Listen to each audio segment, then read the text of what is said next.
ये चुनाव जो है, ये पहला चुनाव है जहां इंडिया गठबंधन संविधान की रक्षा कर रहा है, इस किताब की रक्षा कर रहा है, और बीजेपी संविधान पर आक्रमण कर रहे हैं।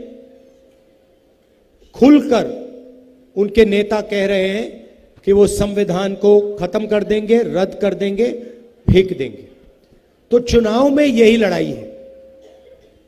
मोदी जी के नेता हर रोज कह रहे हैं कि हम संविधान को खत्म कर देंगे, उनको पार्टी से नहीं निकाला जाता, और एक के बाद एक बीजेपी के नेता बयान दे रहे हैं कि अगर हम चुनाव जीते तो संविधान को खत्म कर देंगे, आरक्षण को खत्म कर देंगे। भाइयों और बहनों, जो भी आपको मिला है आज तक, चाहे वो वोट का अधिकार हो, जमीन, जल जंगल, आरक्षण, रोजगार, शिक्षा, जो भी आपको मिला है वो आपको संविधान ने दिया है। इसके बिना देश के आदिवासी, दलित, पिछड़े वर्ग के लोग कहीं नहीं रहेंगे। तो यही सबसे जरूरी लड़ाई है। चंपा सोरेन जी, हेमंत सोरेन जी, मैं, कांग्रेस पार्टी के सब नेता एक साथ संविधान की रक्षा कर रहे हैं, आरक्षण की रक्षा कर रहे हैं, पब्लिक सेक्टर की रक्षा कर रहे हैं, और बीजेपी के लोग इस पर आक्रमण कर रहे हैं, इसको खत्म करने की कोशिश कर रहे हैं। तो हम सबको मिलकर संविधान की रक्षा करनी है। पहली बात यह है, बीजेपी के लोग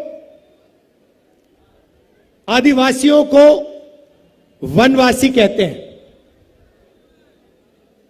आदिवासी हम कहते हैं, गर्व से कहते हैं, आदिवासी का मतलब वो लोग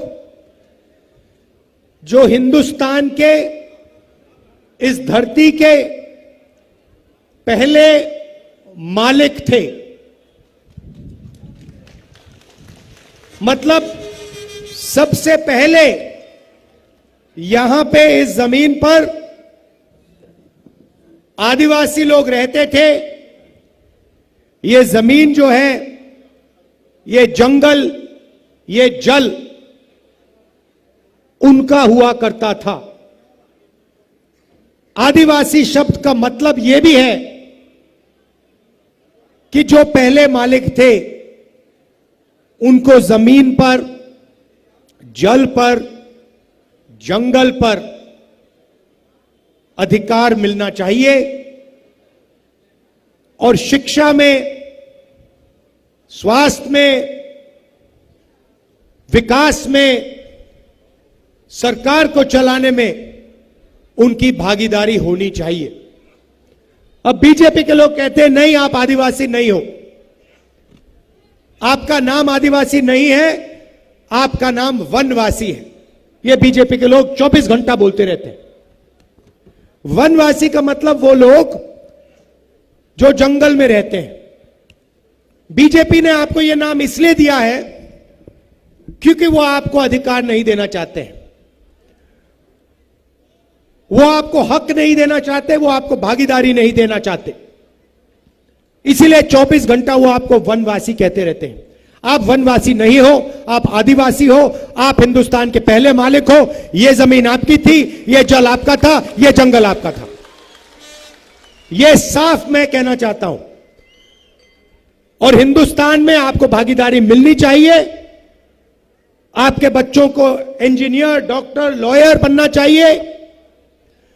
बिजनेस में, कॉर्पोरेट इंडिया में आपको जगह मिलनी चाहिए। ऐसा ही हिंदुस्तान हमें चाहिए। बीजेपी कहते हैं आप वनवासी हो, और फिर पूरा का पूरा जंगल वो अदानी को देते रहे। 24 घंटा अदानी के हवाले वो जंगल करते रहते हैं। जंगल देते रहते हैं। आप ही सोचिए इन्होंने आपको यह नाम क्यों दिया।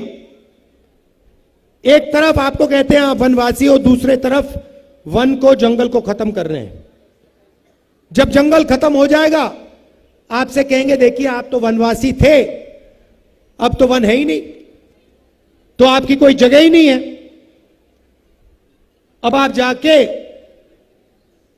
दूसरे प्रदेशों में मजदूरी करो, दूसरे लोगों के गुलाम बनो, आपको हम कोई अधिकार नहीं देना चाहते। यह है उनका लक्ष्य। और आपका इतिहास है, आपकी भाषाएं हैं, आपकी हिस्ट्री है, उसको वो कुचलना चाहते हैं, खत्म करना चाहते हैं। हम आपकी भाषाओं को, आपकी हिस्ट्री को, आपके इतिहास को, इन सब चीजों की हम रक्षा करना चाहते हैं, इनको आगे बढ़ाना चाहते हैं। यह फर्क है हम दोनों में। और भाइयों और बहनों, जो भी वो करते हैं अरबपतियों के लिए करते हैं। उनके 22-25 मित्र हैं, अदानी अंबानी जैसे, उन्हीं के लिए पूरा का पूरा काम होता है। जमीन उनकी, जंगल उनका, मीडिया उनका, इंफ्रास्ट्रक्चर उनका, सड़कें उनकी, पुल उनके, पेट्रोल उनका, सारा का सारा उनका। पहले पब्लिक सेक्टर हुआ करता था, उसमें आदिवासियों को, दलितों को, पिछड़ों को जगह मिलती थी, रिजर्वेशन था उसमें, उसको सारे के सारे को प्राइवेटाइज कर रहे हैं। और खुलकर कह रहे हैं कि हम रेलवे को भी प्राइवेटाइज कर देंगे। यह आपकी पूंजी है, यह पब्लिक सेक्टर आपकी पूंजी है, रेलवे आपकी पूंजी है, ये सड़कें, ये पुल ये आपके हैं, ये अदानी के नहीं है। और पूरा का पूरा वो उनको देते रहते 24 घंटा। आप ही मुझे बताइए, ये मीडिया के लोग खड़े हैं, ये कभी आदिवासियों की बात करते हैं? कभी करते हैं? कभी नहीं करेंगे। ये आपके हैं ही नहीं, ये अरबपतियों के हैं, ये उनका काम करते हैं। ये अंबानी जी की शादी दिखा देंगे आपको 24 घंटा, मगर आदिवासी मर जाए, दब जाए, कुचल जाए, हाथ जोड़े, कभी नहीं दिखेगा मीडिया पे आपको। क्यों? मीडिया में आपका कोई है ही नहीं। पत्रकारों को देखिए, मुझे एक बता दो नाम, एक नाम, नेशनल लेवल आदिवासी पत्रकार का नाम मुझे अभी बता दो। एक एंकर का नाम बता दो जो इनके स्टूडियो में बैठ के आपकी बात करता है। एक नहीं है। हिंदुस्तान की 200 सबसे बड़ी कंपनियों की लिस्ट निकालो, उनके मालिकों की लिस्ट निकालो, उसमें आपका कोई आदमी नहीं है, एक आदिवासी नहीं मिलेगा। पब्लिक सेक्टर में थे, उसको खत्म कर दिया। तो इन्होंने 22 लोगों के लिए काम किया है, 22 अरबपति बनाए हैं। अब हमने डिसाइड कर लिया, निर्णय ले लिया है, अगर ये 22 अरबपति बनाएंगे, हम करोड़ों लाखपति बनाने जा रहे हैं। और देखना नरेंद्र मोदी ने 22 लोगों का 16 लाख करोड़ रुपया कर्जा माफ किया है। मतलब 22 लोगों को उन्होंने 24 साल का मनरेगा का पैसा पकड़ा दिया। मीडिया ने एक शब्द नहीं बोला, एक शब्द नहीं बोला। और जैसे ही आप देखना, जैसे ही इंडिया की गठबंधन की सरकार गरीबों को पैसा देगी, मीडिया कहेगी देखो देखो गरीबों की आदत बिगाड़ रहे हैं। अरबपतियों को पैसा मिलता है, उनकी आदत नहीं बिगड़ती। किसान को पैसा मिलता है तो आदत बिगड़ती है, मजदूर को पैसा मिलता है तो आदत बिगड़ती है। पहले ही कहते थे मनरेगा, देखो मनरेगा कितनी खराब योजना है, इसमें मजदूरों की आदत बिगाड़ रहे हैं। वो मजदूरी कर रहा है, उसको पैसा मिल रहा है मजदूरी के लिए, और ये कह रहे हैं नहीं, गरीबों को पैसा नहीं मिलना चाहिए। तो ये उनके हैं, आपके नहीं है। ये 24 घंटा मोदी की फोटो दिखाएंगे आपको। ये देखो, ये 24 घंटा नरेंद्र मोदी की फोटो दिखाएंगे। आप ही अपने आप से पूछो, नरेंद्र मोदी जी की फोटो दिख रही है, मीडिया पे 24 घंटा आ रहे हैं, मगर आदिवासी की कोई आवाज नहीं, पिछड़ों की कोई आवाज नहीं, दलितों की कोई आवाज नहीं, किसानों की कोई आवाज नहीं, मजदूरों की कोई आवाज नहीं। ये हो क्या रहा है? मीडिया में अदानी जी दिखते हैं, अंबानी जी दिखते हैं, मोदी दिखते हैं, गरीब कोई नहीं दिखता। नरेंद्र मोदी जी ने राम मंदिर का उद्घाटन किया, नरेंद्र मोदी जी ने नए पार्लियामेंट बिल्डिंग का उद्घाटन किया, धूमधाम से किया, सारे के सारे मीडिया दिखा रहे थे नई पार्लियामेंट बिल्डिंग, चमकती हुई पार्लियामेंट बिल्डिंग। राष्ट्रपति आदिवासी है।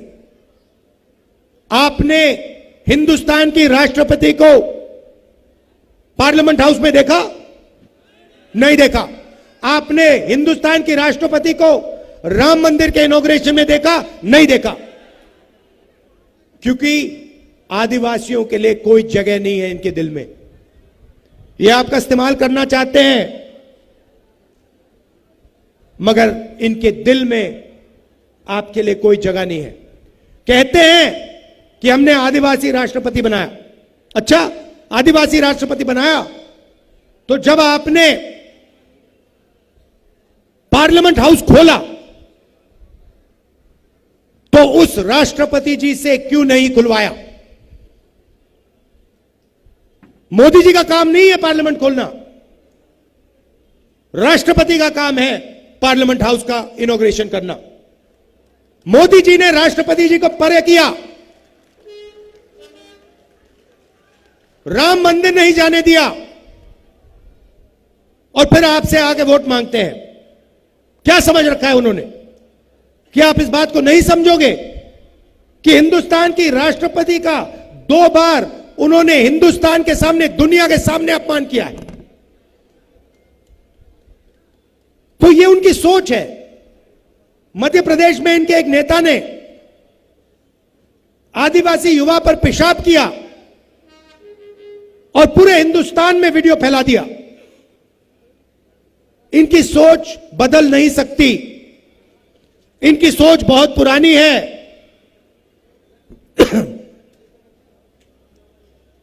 तो अब हम करोड़ों लाखपति बनाने जा रहे हैं। आज मैं आपको बताने आया हूं हम कैसे करेंगे। जैसे हमारी सरकार आएगी, हिंदुस्तान के सारे गरीब परिवारों की लिस्ट बनेगी। करोड़ों लोगों को नरेंद्र मोदी ने एक बार फिर गरीबी में गिरा दिया है, उनकी लिस्ट बनेगी। हर गरीब परिवार में से एक महिला का नाम चुना जाएगा। गरीब परिवारों में आदिवासी होंगे, दलित होंगे, पिछड़े वर्ग के होंगे, ज्यादा से ज्यादा आदिवासी होंगे। करोड़ों आदिवासी परिवारों के नाम आएंगे, उनमें से एक महिला का नाम चुना जाएगा। हर परिवार में से एक महिला का नाम चुना जाएगा। जैसे हमारी बहनें आई हैं, और फिर उन महिलाओं के बैंक अकाउंट में, करोड़ों महिलाओं के बैंक अकाउंट में साल का 1000 रुपए नहीं, 10,000 नहीं, 50,000 नहीं, 70-80 हजार नहीं, साल का 1 लाख रुपया हम डाल देंगे। आप सोचो, किसी भी पार्टी ने ऐसा काम किसी भी देश में नहीं किया। हम करोड़ों महिलाओं के बैंक अकाउंट में साल का 1 लाख रुपया डालने जा रहे हैं। भाई और बहनों, ये जो हमारी बहनें आई हैं, इनके खाते में हर महीना 8,500 रुपए खटाखट खटाखट खटाखट खटाखट, साल का 1 लाख। और भाई और बहनों, उस दिन तक पैसा जाएगा जब तक ये परिवार गरीबी रेखा से नीचे रहेंगे। जिस दिन गरीबी रेखा से ऊपर आ गए, तब बैंक अकाउंट में पैसा आना बंद होगा। उस दिन तक चाहे 1 साल लगे, 2 लगे, 3 लगे, 5 लगे, 7 लगे, उस दिन तक हर महीने खटाखट 8,500 रुपए, खटाखट खटाखट खटाखट, साल के 1 लाख रुपए, 1 लाख, मतलब करोड़ों महिलाओं को लाखपति बना रहे हैं हम। अगर वो अरबपतियों को करोड़ों रुपए दे सकते हैं, हम करोड़ों महिलाओं को लाखों रुपए दे सकते हैं। वाह! अब आप कहोगे ये महिलाएं देख रही हैं और पुरुष भी देख रहे हैं, मेरे और मुस्कुरा रहे हैं, कह रहे हैं भैया आपने ये क्या किया, आप महिलाओं को दे रहे हो, हमें क्यों नहीं दे रहे हो? अब मैं आपको ये बताना चाहता हूं, 21वीं सदी में ये हमारी बहनें बाहर जाके काम करती हैं, पुरुष भी बाहर जाके काम करते हैं, मजदूरी करते हैं, जॉब करते हैं, मगर अगर बाहर स्त्री और पुरुष 8 घंटे काम करते हैं तो घर में महिलाएं 8 घंटे और काम करती हैं। यह शायद पुरुषों को बात अच्छी ना लगे, मगर अगर आप 10 घंटे काम करते हो तो महिलाएं 20 घंटे काम करती हैं, घर में काम करती हैं, बच्चों की देखभाल करती हैं, हिंदुस्तान के भविष्य की रक्षा करती हैं। इसीलिए उन 8 घंटों के लिए जो वो घर में काम करती हैं, हमारी सरकार उनके बैंक अकाउंट में 1 लाख रुपए डालने जा रही है। और मैं जानता हूं हिंदुस्तान के पुरुष बड़े होशियार हैं, ये पैसा अंत में आपके ही खाते में आएगा, आपके ही बैंक अकाउंट में जाएगा। आप दबाव डालोगे महिलाओं पे, बहनों पे, माताओं पे, मगर पैसा हम उनके बैंक अकाउंट में डालेंगे। मजदूरी मनरेगा में आज 250 रुपए मिलते हैं। महिलाएं घंटों काम करती हैं, झारखंड के युवा काम करते हैं, मजदूरी करते हैं। योजना हमारी थी, मनरेगा हमारी योजना थी, भोजन का अधिकार हमारी योजना है। नरेंद्र मोदी जी इसको लागू नहीं करते, मनरेगा को ठीक से लागू नहीं करते, और अगर करते हैं तो 250 रुपए देते हैं। जैसे ही हमारी सरकार आएगी, मनरेगा में हम 250 रुपए नहीं देंगे, हम 400 रुपए देंगे। और आशा और आंगनवाड़ी में जो काम करती है महिलाएं, जितना भी पैसा आज आपको मिल रहा है, सरकार आने के एकदम बाद हम उसको दुगना कर देंगे, डबल हो जाएगा। किसानों को नरेंद्र मोदी ने कर्जा माफ नहीं किया, हमारी सरकार आएगी, किसानों का, पूरे हिंदुस्तान के किसानों का, गरीब किसानों का हम कर्जा माफ करेंगे और हिंदुस्तान के सारे किसानों को कानूनी मिनिमम सपोर्ट प्राइस हम देने जा रहे हैं। मतलब धान के लिए, शुगरकेन के लिए, जो भी आप उगाते हो उसके लिए आपको सही रेट मिलेगा और कानूनी सही रेट मिलेगा।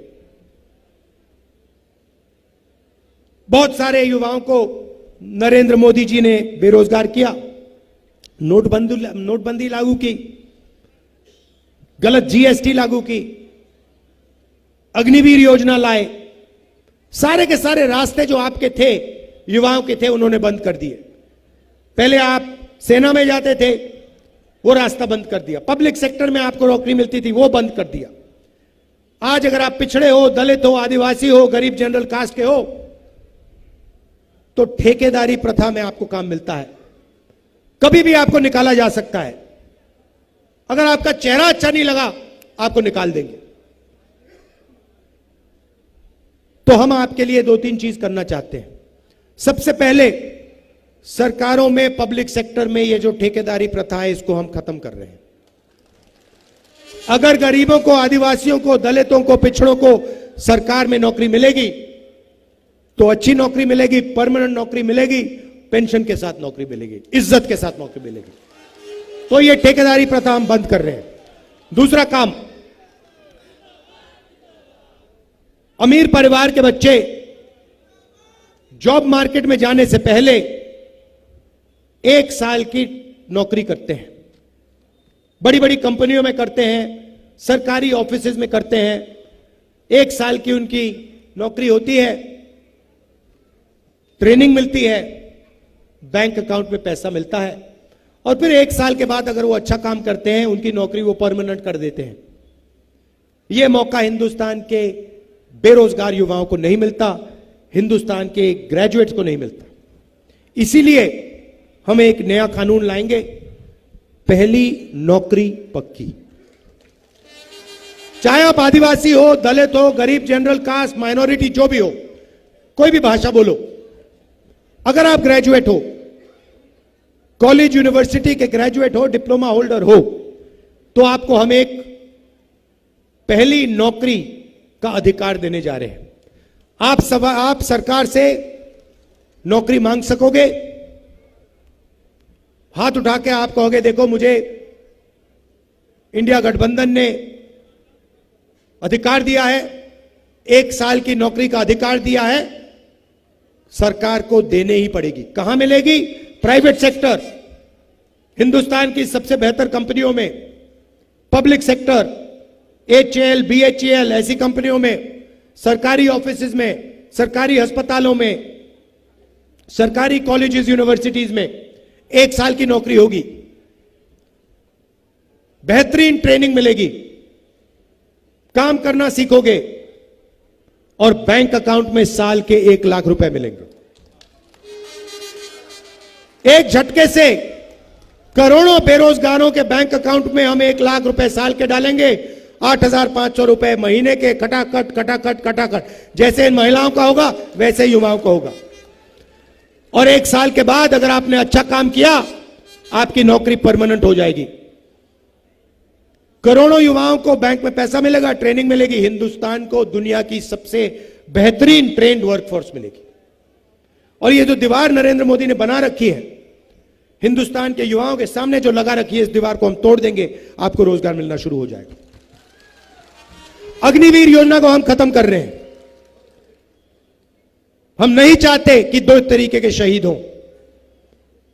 अगर हिंदुस्तान की सेना में कोई लड़ेगा, शहीद होगा, तो दोनों को शहीद का दर्जा मिलेगा, दोनों को पेंशन मिलेगी, दोनों के परिवारों की रक्षा होगी। इसलिए अग्निवीर योजना को हम रद्द कर रहे हैं। यह योजना आर्मी ने नहीं बनाई है, यह नरेंद्र मोदी की योजना है, उनकी ऑफिस की योजना है, इसको हम खत्म कर रहे हैं। गलत GST इन्होंने लागू की, 5 अलग अलग टैक्स, इस GST को भी हम बदल रहे हैं। 5 अलग अलग टैक्स नहीं होंगे, एक टैक्स होगा, कम से कम टैक्स होगा, गरीबों पर टैक्स जिस प्रकार से ये कर रहे हैं हम उसको कम करेंगे और सिंपल बना देंगे। ये हम आपके लिए करना चाह रहे हैं। यहां पे झारखंड में आपकी मांग है, सरना कोड की मांग है, उसको हम इंप्लीमेंट आपके लिए कर देंगे। देखिए, एक बात मैं आपको बताना चाहता हूं, आपका, आदिवासियों का और इंदिरा जी का, मेरे परिवार का बहुत पुराना रिश्ता है। आप एक बात समझ के चलिए कि दिल्ली में मैं आपका सैनिक हूं, मैं आपकी रक्षा करूंगा दिल्ली में, और जो भी आप मुझसे चाहेंगे आप मुझे बताओ, मैं पूरी कोशिश करके आपका काम जो भी हो करूंगा। आपका जल, आपका जंगल और आपका जमीन का जो अधिकार है, उसके लिए आपके साथ कंधे में कंधा मिलाकर मैं लड़ूंगा। भाइयों और बहनों, आपको निर्णय लेना है, या अदानी की सरकार बनानी है, मोदी की सरकार बनानी है, मोदी और अदानी जी की, या फिर किसानों की बनानी है, गरीबों की बनानी है, आदिवासियों की, पिछड़ों की, दलितों की सरकार बनानी है, रोजगार देने वाली सरकार, करोड़ों लाखपति बनाने वाली सरकार बनाइए। ये जो 22 लोगों के लिए नरेंद्र मोदी काम कर रहा है, अब इसको खत्म करना है। सरकार को गरीबों के लिए, कमजोर लोगों के लिए काम करना चाहिए। आप सब आए, इतने प्यार से आपने मेरी बात सुनी, दिल से मैं आपका धन्यवाद करना चाहता हूं। बहुत बहुत धन्यवाद। जय हिंद, जय झारखंड, जोहार। लाइव लगातार के वीडियो को लाइक करें, सब्सक्राइब करें और बेल आइकन को दबाना न भूलें।